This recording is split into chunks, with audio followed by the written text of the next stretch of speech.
Сәлеметсіздер ме оқырмандар? Параграф 6-7 сөйлеу мәдениеті, амандасу, қоштасу. Мәтінді түсініп оқып, негізгі және қосымша ақпаратты анықтаңдар. Ел мол жиналыпты. Ақсақалды қарттар, егде кісілер, жігіттер мен бозбалалар да жүр.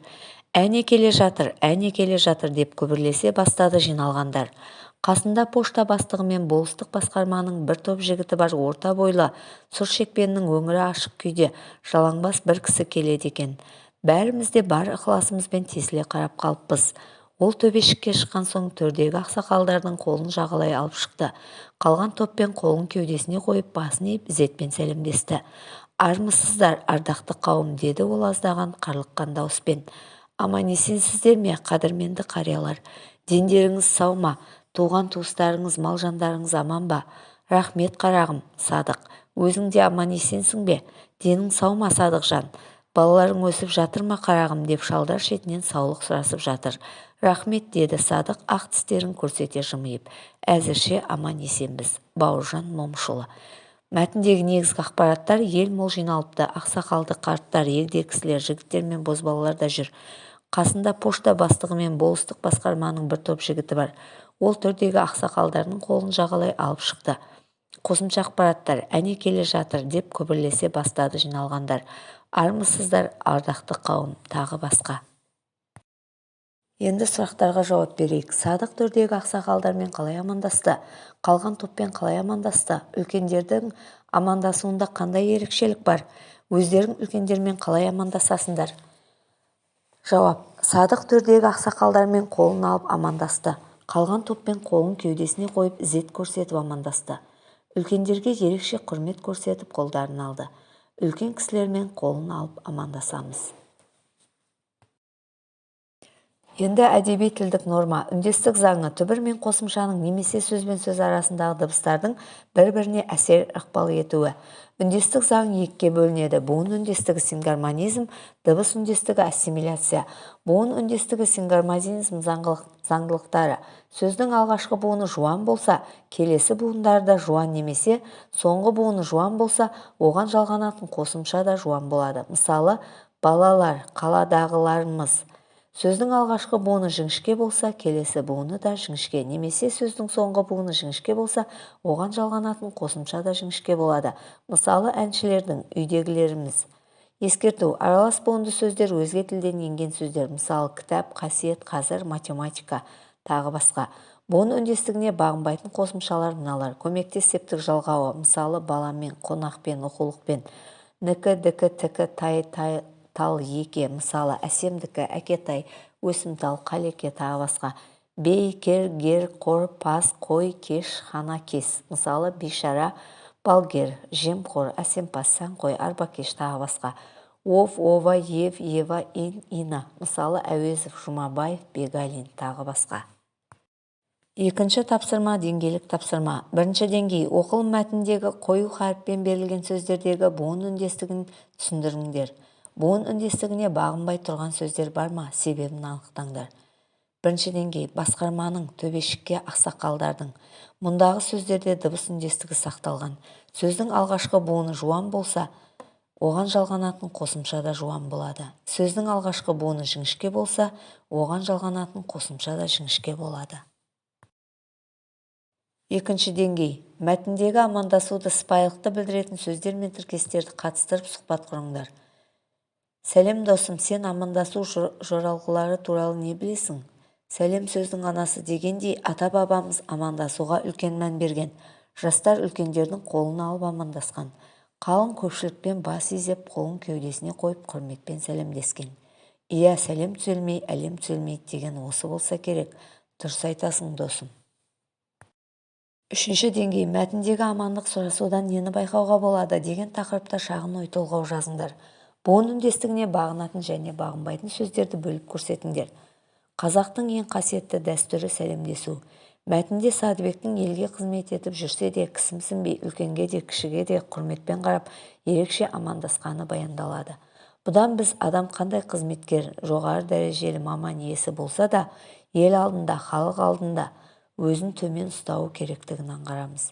Кез келген адаммен жылы амандасу қажеттілігін түсінеміз. Ұлық болсаң кішік бол деген аталы сөз осыған байланысты айтылса керек. Буын үндестігіне бағынатын сөздер. Қазақтың сәлемдесу үлкенге дәрежелі. Буын үндестігіне бағынбайтын сөздер. Садыбек, қызмет, құрмет, қызметкер, адаммен тағы басқа. Үшінші тапсырма. Әр халықтың сәлемдесу дәстүрі мен әдет-ғұрпы туралы бейнежазбаны көріп, сәлемдесу туралы өзара ой бөлісіңдер. Бейнежазбадағы басты мәселені анықтаңдар. Әр халықтың сәлемдесу дәстүрі мен әдет-ғұрпы болады. Мысалы, бізде ерлер қол алып амандасады, ал әйелдер жағы ауызшадан амандасады. Бейнежазбадағы көтерілген мәселе әр елдің амандасу дәстүрі әр басқа. Төртінші тапсырма. Жазылым. Тыңдалым бөлімінде сәлемдесудің қанша түрі кездескенін анықтап, оларды қолдануына қарай топтастырып жазыңдар. Бас иіп амандасатын елдер: Япония, Корея, Қытай тағы басқа.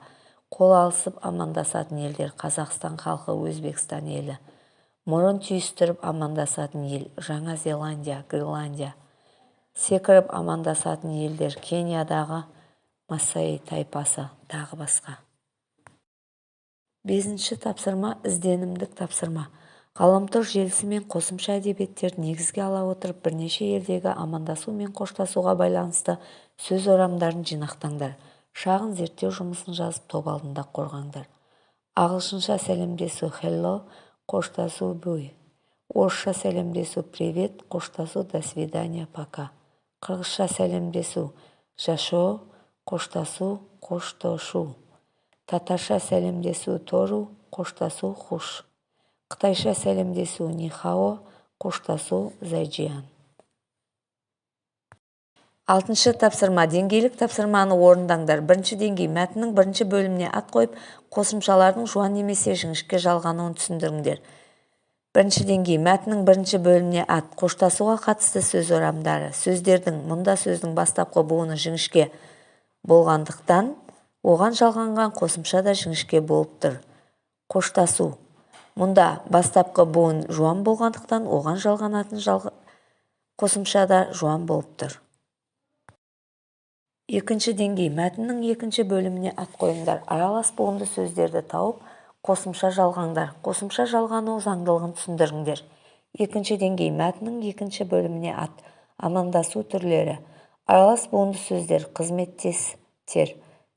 Сөздің соңғы буыны жіңішке болса, оған жалғанатын қосымша да жіңішке болады. Тағы басқа. Үшінші деңгей. Амандасу, қоштасу сөздерін орынды пайдаланып, алыстағы туыстарыңа немесе достарыңа хат жазыңдар.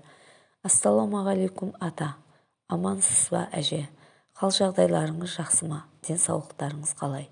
Ал өзімізге келсем, жағдайымыз жақсы. Үй іші тегіс аман есен. Әкем жұмыста, анам ас әзірлеп жатыр. Мен үй тапсырмасын орындап отырмын. Ауылда ауа райы қалай? Бізде қалада түн бұрынғыдан салқындап қалды. Ата, апа, мен қазір Батырлар жыры кітабын оқып отырмын. Жазда ауылға барғанда сіздерге айтып беремін. Ата, сіздің маған оқып берген жырларыңыз әлі есімде. Хатты алған соң маған жауап жазыңыздар. Қош сау болыңыздар. Көріскенше күн нұрлы болсын.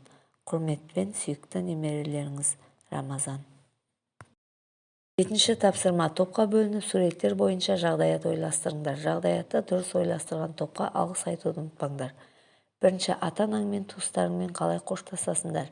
Екінші, мұғаліммен, тәрбиешімен, сатушымен және тағы басқа қалай қоштасқан дұрыс? Балалар бағдарламасының жүргізушісі болсаңдар, көрерменмен қалай сәлемдесіп қоштасар едіңдер? Бірінші, аман болыңыз, анашым. Екінші, сау болыңыз. Үшінші, сәлеметсіздер ме, құрметті көрермендер?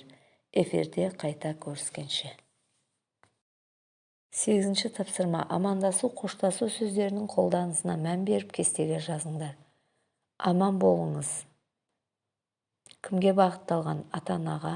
Кімдер айтады? Балалар. Сәлеметсіз бе? Бейтаныс адамға, мұғалімге. Балалар. Амансыз ба? Әйел кісілерге. Балалар.